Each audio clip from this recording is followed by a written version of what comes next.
এখন আপনার প্রশ্ন করতে পারেন জামাতে ইসলামী তো সেই 1971-এ তাদের রাজনৈতিক ভূমিকা ছিল, ভিন্ন ভূমিকা ছিল, স্বাধীনতার বিপক্ষে ছিল। এখন জামাতে সেই নেতৃত্ব নেই। আরেকটা ব্যাপার হলো মানুষ এটা কীভাবে দেখছে, এটা আমাদেরকে নিতে হবে। আমরা যেটা দেখতে পাচ্ছি যে এখন আওয়ামী লীগের চেয়েও, আওয়ামী লীগ তো স্বাধীনতার পক্ষে শক্তি দাবি করে, আওয়ামী লীগের চেয়েও বরং এখন জামাতে ইসলামীকে মানুষ অ্যাকসেপ্ট করছে, গ্রহণ করছে। আরেকটা বিষয় আপনাকে বলবো যে মুক্তিযুদ্ধ বিরোধী কারা করেছে, রাজাকার কারা ছিল, এটা আমরাও একটা বলবো। এখন এই তালিকাটা প্রকাশ করা হোক।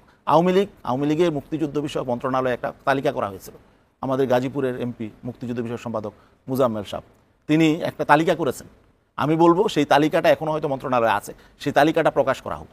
সেই তালিকায় সম্ভবত 10,000-এর মতো রাজাকারের লিস্ট করা হয়েছে। সেখানে 85% হলো আওয়ামী লীগ, তারপরে সেখানে জাতীয় পার্টি আছে, বিএনপি আছে, জামাতে ইসলামও আছে।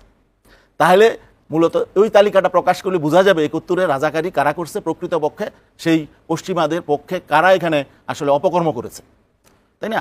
অতএব এখন দায়টা যেহেতু রাজনৈতিকভাবে জামাতের সিদ্ধান্ত ছিল যে দেশ বিভক্তি না হোক, এটা তাদের সিদ্ধান্ত ছিল। রাজনৈতিক সিদ্ধান্তে ভুল হতেই পারে, এটা আমরা বলবো যে এটা তাদের সিদ্ধান্ত হয়তো সেই সময়